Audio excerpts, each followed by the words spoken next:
بسم اللہ الرحمن الرحیم۔ موضوع گفتگو سیرت رسول خدا اور امام حسن ہے، اور ابھی تک ہم پہلے ہی حصے کی تشریح میں آپ حضرات کی خدمت میں چند باتیں پیش کیے ہیں، اور کل کا موضوع یہاں تک پہنچا تھا کہ قرآن مجید نے اپنے پیغمبر کا، اپنے نبی کا، اپنے رسول کا، ہمارے سرکار کا جو تعارف کروایا اور جو ہمیں حکم دیا کہ ہمیں اپنے نبی کے ساتھ کیسے رہنا ہے، اس کے لیے سورہ حجرات کی 2 آیتیں میں نے آپ حضرات کی خدمت میں پیش کی تھیں، جس میں ایک آیت یہ تھی یا ایھا الذین آمنوا لا تقدموا بین یدی اللہ ورسولہ، اے صاحبان ایمان کبھی بھی اللہ کے اور رسول سے آگے بڑھنے کی کوشش نہ کرنا۔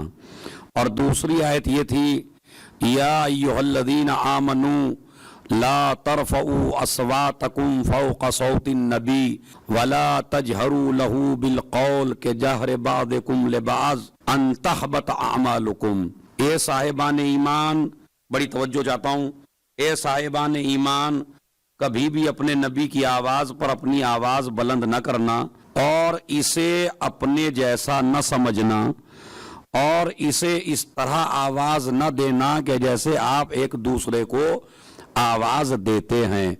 یہ ہمارے پیارے نبی کا مقام ہے جو قرآن مجید نے بیان کیا ہے، جو اللہ نے بیان کیا ہے، جو اس کے معبود نے بیان کیا ہے۔ قرآن مجید شیعہ بھی مانتے ہیں، سنی بھی مانتے ہیں، ہمارے تمام فرقے قرآن مجید پہ عمل رکھتے ہیں، لہٰذا قرآن مجید سے پوچھئے مقام مصطفیٰ کیا ہے، قرآن کی آیتوں سے پوچھئے مقام مصطفیٰ کیا ہے، اسی طرح اللہ کی زبان ہو تو پتہ چلے کہ مقام مصطفیٰ کیا ہے، قرآن کی آیتیں ہوں تو پتہ چلے کہ مقام مصطفیٰ کیا ہے۔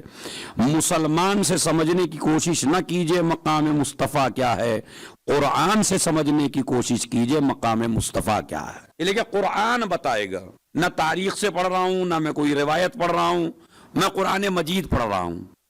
2 آیتیں میں پیش کر چکا ہوں، اب تیسری آیت ہے۔ یہ آیات کا تسلسل ایسے ہے کہ اگر آپ ان آیات کو جا کے تھوڑا بھی چیک کر لیں خدا کی قسم، تو کئی آیات ہیں جو اس اشرے میں آپ کے یاد ہو سکتی ہیں۔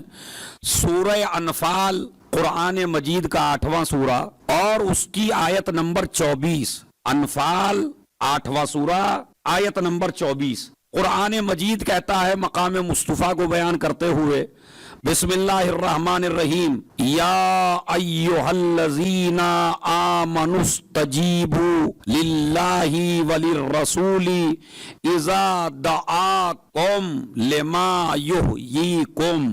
یہاں بھی خطاب مسلمانوں سے نہیں ہے، یہاں بھی خطاب عام آدمیوں سے نہیں ہے، ہر جگہ جہاں بھی احترام کی بات کی ہے قرآن کریم نے اپنے نبی کے لیے اور اللہ نے احترام کی بات کی ہے، تو مسلمانوں کو ٹارگیٹ نہیں کیا، مسلمانوں کو خطاب نہیں کیا، بلکہ خطاب ہو رہا ہے مومنین سے، اس لیے کہ مسلمان نبی کا احترام نہیں کرے گا، جب بھی احترام کرے گا مومن کرے گا۔ میں توجہ چاہتا ہوں، مومن نبی کا احترام کرے گا۔ یا ایھا الذین آمنوا، اے صاحبان ایمان، کیا کرنا ہے آپ کو؟ یا ایھا الذین آمنوا استجیبوا للہ وللرسول اذا دعاکم لما یحییکم، اے صاحبان ایمان جب بھی تم کو اللہ اور رسول بلائے تو تم ان کی آواز پر لبیک کہنا، جب بھی بلائے، اذا دعاکم، جب بھی یہ دونوں بلائیں، اللہ بلائے رسول بلائے، تو تمہیں واجب ہے تمہارے اوپر، جیسے نماز واجب ہے، جیسے روزہ واجب ہے، جیسے حج واجب ہے، جیسے خمس و زکوٰۃ واجب ہے، جیسے ماں باپ کا احترام واجب ہے، جیسے دین کی پابندی واجب ہے، جیسے شریعت کے اصول ماننا واجب ہیں، ایسے ہی تمہارے اوپر واجب ہے جب نبی بلائے یا اللہ بلائے تو ان کی آواز پر لبیک کہنا۔ مگر دوسرا جملہ جو آخر کا جو ورڈ ہے اس کو دیکھیے آپ، لما یحییکم، جب بھی تم کو بلائے تم ان کی آواز پہ لبیک کہنا تاکہ تم کو زندگی مل سکے. ارے توجہ چاہتا ہوں میں ایک ایک آدمی سے. لما یحییکم تاکہ تمہیں حیات مل سکے, تاکہ تمہیں زندگی مل سکے. تو اب اصل زندگی کہاں ملے گی آپ کو؟ اصل زندگی شارجہ میں نہیں ملے گی, اصل زندگی ہندوستان میں نہیں ملے گی, اصل زندگی پاکستان میں نہیں ملے گی, اصل زندگی کسی ملک میں نہیں ملے گی. یہ نہ سمجھیے ہم کھا رہے ہیں تو زندہ ہیں, ہم چل رہے ہیں تو زندہ ہیں, ہم سو رہے ہیں تو زندہ ہیں, ہم ایک دوسرے سے ملاقات کر رہے ہیں تو زندہ ہیں. نہیں, قرآن مجید نے زندگی کا معیار بتایا.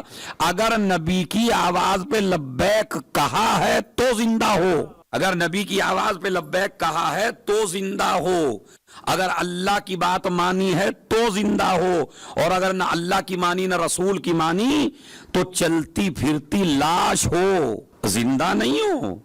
آپ کہیں کیا ایسا ارے میں آپ کو سناتا ہوں بھائی, وہ ہمارا مولا, وہ ہمارا آقا کہ جس کے نام کے ہم نعرے لگاتے ہیں, ٹھوکر لگتی ہے تو ماں باپ کا نام نہیں نکلتا, اسی کا نکلتا ہے. جب بھی کوئی مصیبت پڑتی ہے تو زبان سے یا علی نکل جاتا ہی نہیں نکلتا, کچھ کے اختیار سے نکلتا ہے, کچھ کے بے اختیار نکلتا ہے. اتنی عادت ہو گئی ہے ہم اپنے مولا کے نام کی کہ کہیں بھی چلیے یا علی یا علی یا علی. وہ مولا کہتا ہے الجاہل میت بین الاحیاء, جو انسان جاہل ہوتا ہے وہ مردہ ہوتا ہے. اب اس سے اچھی بات آپ کو کون بتا سکتا ہے؟ اس کا مطلب یہ ہے ہر کھانے والا زندہ نہیں ہے, ہر سونے والا زندہ نہیں ہے, ہر ملاقات کرنے والا زندہ نہیں ہے, ہر جاب پہ جانے والا زندہ نہیں ہے, ہر شادی کرنے والا زندہ نہیں ہے, ہر گھر بنانے والا زندہ نہیں ہے. علی نے کیا کہا؟ الجاہل میت بین الاحیاء, جاہل ایک چلتی پھرتی لاش ہے کہ جو لوگوں کے درمیان میں چل رہی ہے مگر زندہ. تو اگر زندہ قوم بننا چاہتے ہو تو کیا حاصل کرنا چاہیے؟ علم. اپنی اولاد کو تعلیم دو تاکہ تم بھی زندہ رہو اور تمہاری اولاد بھی زندہ رہے. مگر آپ کو مدرسوں میں دنیاوی تعلیم تو ملے گی. جناب زینب نے ایک نصاب اور ایک یونیورسٹی قائم کی ہے قیامت تک کے لیے. تو اگر آپ اپنی اولاد کو مجلس میں نہیں لانا چاہتے ہیں تو اس کا مطلب ہے آپ اولاد کو مردہ بنا رہے ہیں. یہ ایک عجیب فیشن چلا ہمارے شیعوں کے اندر اور ہمارے بھائیوں کے اندر. بچہ ہے 10-12 سال کا, بھائی کیوں نہیں لے کے آئے؟ قبلہ کل ایگزام ہے, قبلہ پرسوں امتحان ہے. ذرا میں اس باپ سے تھوڑی دیر بات کرنا چاہتا ہوں. مجھے بتائیے کیا 24 گھنٹے وہ کتاب پڑھتا ہے؟ مطلب کوئی لمحہ ایسا نہیں ہے جو اس نے کھانے کے لیے نہ رکھا ہو, کوئی لمحہ ایسا نہیں ہے جو اس نے سونے کے لیے رکھا ہو. اس کا مطلب ہے کہ امتحان کے زمانے میں کھانے کو بھی ضروری سمجھتا ہے, سونے کو بھی ضروری سمجھتا ہے. اور جس مجلس سے نسلوں کو حیات ملتی ہو اس کا وقت نہیں ہے اس کے پاس. ابھی پتہ نہیں کتنے باپ آپ کو ملیں گے, ارے بھائی آپ کا بیٹا نہیں آیا, نہیں وہ قبلہ وہ ایگزام چل رہے ہیں ذرا جلدی سونا ہوتا ہے. سوتا ووتا نہیں ہے, موبائل دیکھتا ہے. یہ دھوکہ نہ دیا کرے امام باڑے میں آ کے. آپ سمجھ رہے کیا 24 گھنٹے ہی پڑھتا ہے بھائی؟ اس کا مطلب ہے آپ کا مجلس میں اعتقاد ہی نہیں ہے, آپ بلا وجہ ایک رسم ادا کرنے کے لیے آ رہے ہیں. اچھا یہ بتائیے یہ جو راستہ ہے مجلس کا یہ جنت کی طرف جاتا یا نہیں جاتا؟ تو کیسا عجیب باپ ہے, خود تو جنت میں آ گیا, بیٹے کو گھر چھوڑ کے آ گیا, اولاد کو گھر چھوڑ کے آ گیا. خدا کی قسم یہ اولاد وہ ہے جس کے ہاتھوں میں عزاداری کی باغ ڈور بعد میں آنا ہے. اگر بچپن ہی سے عقیدہ مضبوط نہ کرایا تو پھر یہ عزاداری کو کیا سمجھیں گے, اور عزاداری کو آگے بڑھائیں گے تو کیسے بڑھائیں گے؟ میں کہتا ہوں اگر صبح میں بھی امتحان ہو تو اپنے بچوں کو لے کے آؤ, اس لیے کہ فرش عزا پر اگر آ کے بیٹھ گیا تو خدا کی قسم جناب زینب اتنا ذہن کھول دیں گی. کیا اس میں اچھا یہ بتائیے اس میں عقیدہ ہے یا نہیں ہے؟ مجھے بتائیں جتنے باپ بیٹھے ہوئے ہیں میرے سامنے, عقیدہ ہے یا نہیں ہے؟ اس فرش عزا پہ آ کے ذہن کھلے گا یا نہیں کھلے گا؟ میں کہتا ہوں 6 گھنٹے کا پڑھنا ایک طرف اور مجلس اعضاء سے جا کے آدھا گھنٹہ پڑھنا ایک طرف، اس لیے کہ گھر میں بیٹھے گا غیر معصوموں کے ساتھ میں، مجلس میں آ کے بیٹھے گا معصوموں کے ساتھ میں۔ تو میں یہ کہتا ہوں یہ فیشن نہ بنائیے، خدا کی قسم یہ فیشن عزاداری کے لیے بڑا نقصان دہ ہے، اور اس کی آپ کی اولاد کے لیے نقصان دہ ہے خدا کی قسم۔ لیکن کچھ نہ کچھ ماں کا ادب، باپ کا ادب، اسلامی ہسٹری کچھ نہ کچھ تو لے کے جائے گا۔ اما اگر علم بھی نہ لے کے جائے تو وہ جو مجلس کی برکتیں ہوتی ہیں وہ تو لے کے جائے گا۔ ایک لمحہ اگر یہی دعا کر لے فرش اعضاء پہ بیٹھ کے، مولا مجھے ناکام نہ کرنا امتحان میں، تو یہاں دعا قبول ہوگی یا نہیں ہوگی؟ مگر سارے عقیدے زبانوں تک ہیں، دل کا کوئی عقیدہ ہمارا نہیں ہے۔ تو یہ مجلس اعضاء بھی آپ کو حیات دینے کے لیے ہے، نالج کے لیے ہے، تعلیم کے لیے ہے، ثواب کے لیے ہے، فیوض اور برکات کے لیے ہے۔ یہ ایک میرا میسیج تھا جو میں نے دے دیا، چونکہ فیشن کے خلاف بولنا عالم کا فریضہ ہوتا ہے، اسے فیشن نہ بنائیے۔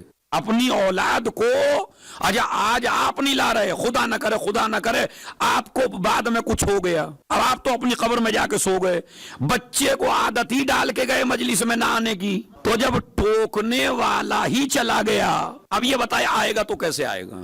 اپنے بچوں کو بیان سے دور نہ کیجئے، اپنے بچوں کو آل محمد سے قریب کیجئے۔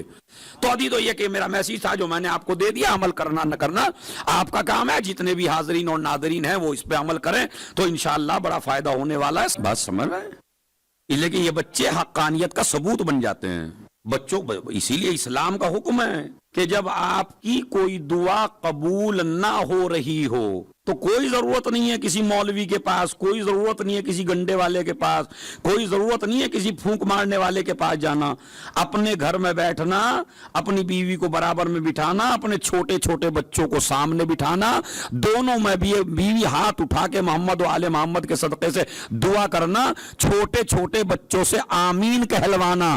اگر تمہاری بھی دعا خدا رد کر دے گا تو معصوموں کی زبان سے نکلا ہوا آمین اللہ کا بھی رد نہیں کرتا۔ یہ طریقہ ہے جو اہل بیت اطہار نے آپ کو بتایا ہے۔ اب آپ کہیں ہمیں بچوں کو آمین کی ضرورت نہیں ہے، نہیں کہتے بعض لوگ، ارے میاں ہم خود اتنے پڑھا، ہمیں بچوں کی آمین کی ضرورت نہیں ہے۔ تو میں ایک جملہ کہتا ہوں، جس کی تاریخ پہ نظر ہے وہ تو معراج پہ پہنچ جائے گا، اور وہ جو نہیں ہے وہ دیکھتا رہ جائے گا۔ ہم آپ کو رسول تک کو بچوں کی آمین کی ضرورت ہے، اگر نہ ہوتی تو مباہلے میں بچوں کو نہ لے جاتے۔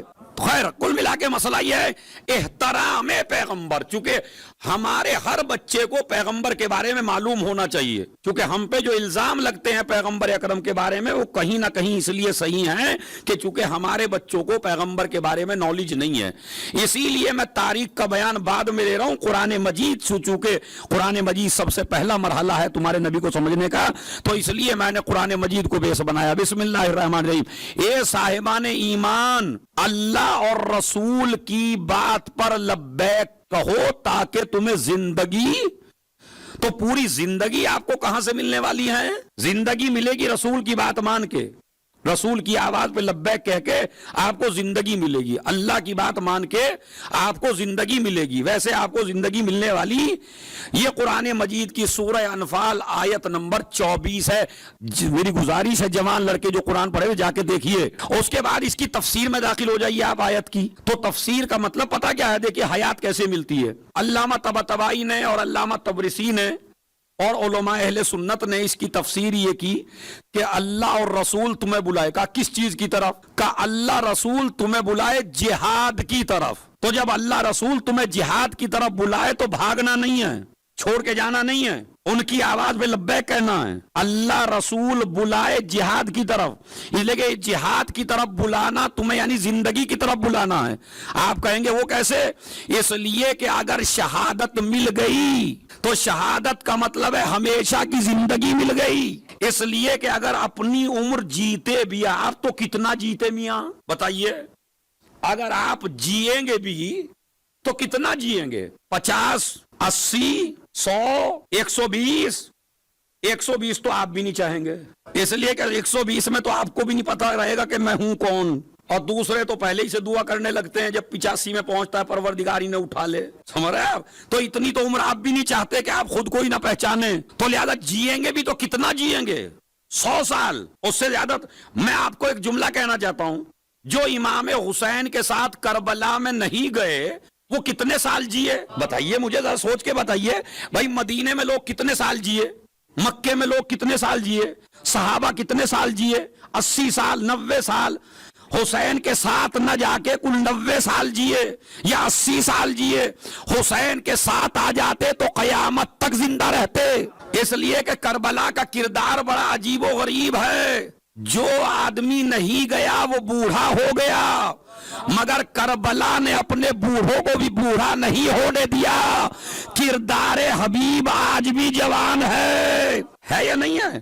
تو اس کا مطلب ہے کہ اگر اللہ کی راہ میں آپ کی زندگی کام آ جائے تو اس سے قیمتی زندگی کوئی. تو جب اللہ رسول جہاد کی طرف بلائیں یعنی زندگی کی طرف بلا رہے ہیں, اللہ رسول بلائیں علم کی طرف. اللہ نے کبھی نہیں کہا جہالت کی طرف آؤ, رسول نے کبھی نہیں کہا جہالت کی طرف آؤ. میری سمجھ میں یہ نہیں آتا کہ جو قوم علی کو اور رسول کو مانتی ہو تو انہوں نے تو نہ اماموں نے کہا, نہ کربلا کے شہدوں نے کہا, نہ اسیران کربلا نے کہا. ایک کا قول دکھا دو جس نے کہا وہ جاہل رہو. میں بڑا دعویٰ کر رہا ہوں آپ سے ممبر پہ, اللہ نے کہا علم لو, رسول نے کہا علم لو, ائمہ نے کہا علم لو, شہیدوں نے کہا علم لو, تو سب تو کہہ رہے ہیں علم لو. تو جو قوم ان کو مانتی ہو اور اس کے بعد پھر اتنا جہالت سے محبت ہو ہے, تو یہ میاں اگر یہ بھی کہہ کے جاتے نا جاہل ہی رہنا تو شاید ہم پڑھ لیتے.